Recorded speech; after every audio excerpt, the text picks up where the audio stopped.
day 5 at the Edinburgh Fringe. I'm Ian, and this is Jane, or Joan. Okay, Jane. Jane. Thank you very much. Sorry about that. It's Ian's little joke. Right, so first show of the day, and we've worked out that it was actually my choice, although I thought at the beginning it was Jane's choice, but it was my choice. And this was Edge of Time, which is in the musicals and opera brackets theatre and music section at the Underbelly Cowgate. And I'll just read you the little bit of synopsis.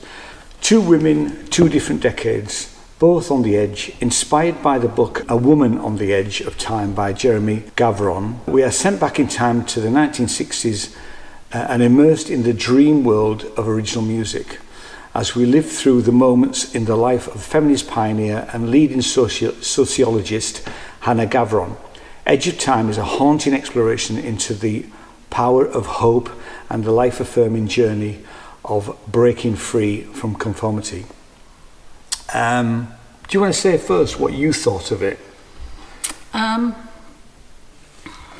very much liked her. It's Hannah, Daisy Boulton was the performer. It's a one-woman show. I liked Daisy's performance very much. I liked her voice.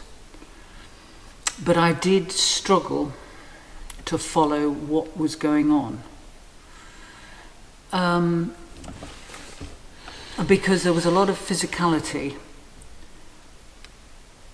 and it wasn't immediately apparent. Even though when she found a book and there was a voiceover of a man's voice reading out, and it turned out that he, as it says in the blurb, he was Jeremy Gavron. Excuse me. And he was Hannah's son. And he basically read out her story. So we knew very early on that she'd committed suicide, leaving 2 very young children. It was also this opera stroke musical. That's the section that it's in the book, as it were. Now, can I just ask, sorry, do you really think it was an opera? Because it didn't really come across as an opera to me. It's a modern piece of work. It's theatre with songs. Yeah, it is, yeah. The soundtrack, which was great, I personally found way too loud. Oh, did you? So it drowned out her lyrics. It's interesting. I thought that in the first song, because I couldn't, because especially in the first song. Yeah, part of the narrative is in the song to some extent. Yeah. Not always, but it's certainly in that first song. And I agree with you, but I think that was just a balancing error. Not an error as such, but just getting the sound balance, because I didn't think that after that first song. Okay, all right, maybe they adjusted it. Yeah. I still found it slightly too... Right. But when it starts, because obviously the title is The Edge of Time, and you get this terrific sound as though the world is exploding, and she's grabbing booze and pills, and she's doing this strange movement with her arm. So anyway, but as the story unfolds, it glosses over. It does state that it has disturbing and possibly triggering themes, and it's 14 plus. But it triggers over an affair she had when she was 14 with her headmaster at school, yeah. And that isn't it. It's sort of stated really, but that's quite a major issue. And then it goes on, and I have to say, I didn't know initially that it was based on a real person until sort of and then I began to twig that it was. I personally, I found it difficult to make the songs relate to the narrative. Interesting. Anyway. I felt that. I'm like I say, I obviously did pick it, but I'd forgotten, because I might have picked it a month ago, really, to some extent. I can't tell you exactly why it was chosen, but maybe it was via email or whatever, or I just looked it up in that. I fairly early on twigged that it was that Hannah was real, and that then gave me I think to know that she was a real person changes the perspective of the whole piece. Certainly for that first song, I didn't feel that. But as it went on and realising that she was real, it gave it a different feel for me completely. And as it went on, enjoy's the wrong word, but I certainly thought it was I thought her performance was amazing. Yeah, it was a great she dances and sings at the same time, which is always slightly challenging, I think, for any singer or an actor. But her performance, I thought, was absolutely captivating the whole time. Yeah, she was very watchable. She was incredible, really. But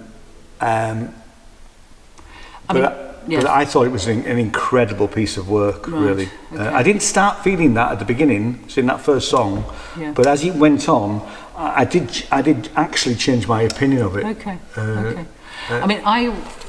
As bits of her story were revealed, and especially, she's remembered for this sociological study that she did. It's a thesis, isn't it? Yeah. It was a thesis. It became published.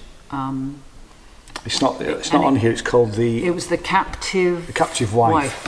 Yeah. And it's made us look her up, and I will look her up even further because I'm interested. There is a Wikipedia page on her, which I'll put in the description down below if anybody's interested in looking a bit more about it. It's certainly somebody I've never heard of, and I'm interested to know, her work because it was highly regarded, sadly posthumously.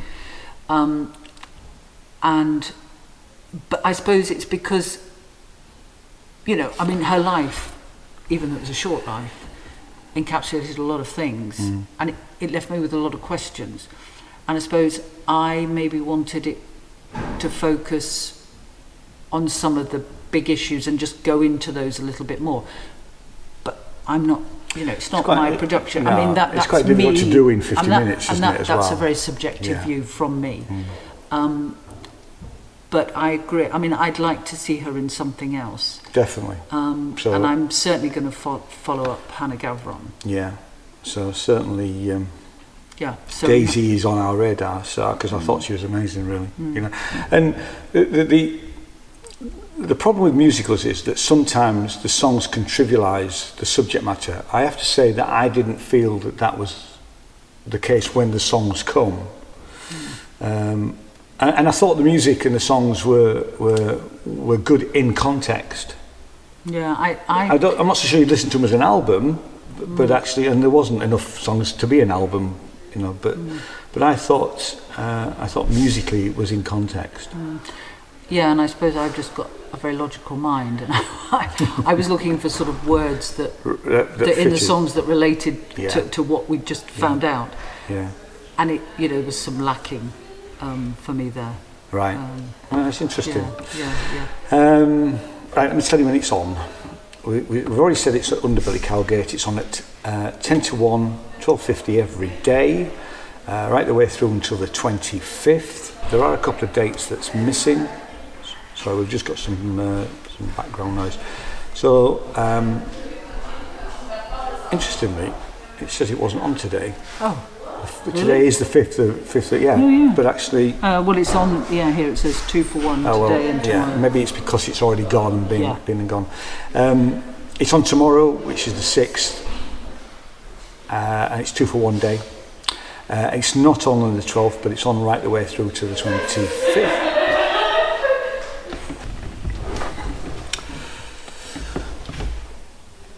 So the full price is £10.50 and the concession is £9.50. As we say, it's on right the way until the 25th, excluding the 12th. How many stars? It's a 3 for me. I started thinking it was a 3, but actually I am going to give it a 5 because I really, as I warmed up to it, I thought it was a phenomenal piece of work. I didn't start thinking that, but certainly by the end of it, I was very moved by the whole thing. I thought, and her performance is absolutely mesmerising. Okay. Okay. So thanks so much for watching.